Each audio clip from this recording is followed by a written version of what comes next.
The studio is our international affairs editor, Philip Turle. Philip, just how much influence does the opposition leader have on European leaders? Are they, in fact, listening to what she's asking for? I think in theory there is a unanimous feeling in Brussels that the actions of Alexander Lukashenko, the president of Belarus, are totally unacceptable, and that the election was rigged, as all other elections in the country have been since he took power in 1994. But that's where the unanimity ends, because there is division over exactly what kind of sanctions should be taken. Now, you mentioned three countries, which were Lithuania, Poland and Romania, which say they support aid to Belarus if the country goes ahead with constitutional changes and free and fair elections. There's been a warning issued about that, saying this is playing into the hands of Russia, because any changes that will take place in Belarus will obviously only take place if they receive Russian acceptance. As far as sanctions go, EU sanctions, which is what the opposition in Belarus has called for, they've been very disappointed that the EU hasn't imposed sanctions on the leader of Belarus so far. The problem is that the EU is divided over what kind of sanctions to impose and whether there should be sanctions. Just one country, Cyprus, is against it. Cyprus has good relations with Russia. It doesn't want to upset the Russians by backing the sanctions issue, and therefore it's saying we will back it, but we're only going to do so if you will also include sanctions against Turkey. There is no relationship between these two separate issues, but that is what Cyprus is asking for.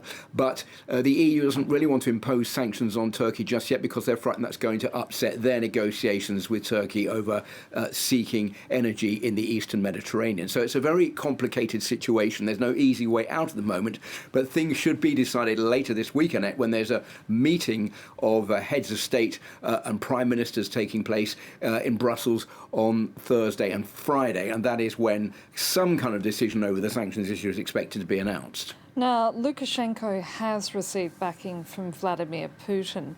So how solid is indeed that backing? Let's put it this way. Vladimir Putin is willing to play the game with Alexander Lukashenko as long as he can increase his influence in Belarus. What Russia wants is to take greater control of the situation in Belarus, for example, be in charge of parliament, the law and order forces, have a greater say in the running of the country. It's like a soft power annexation, if you like.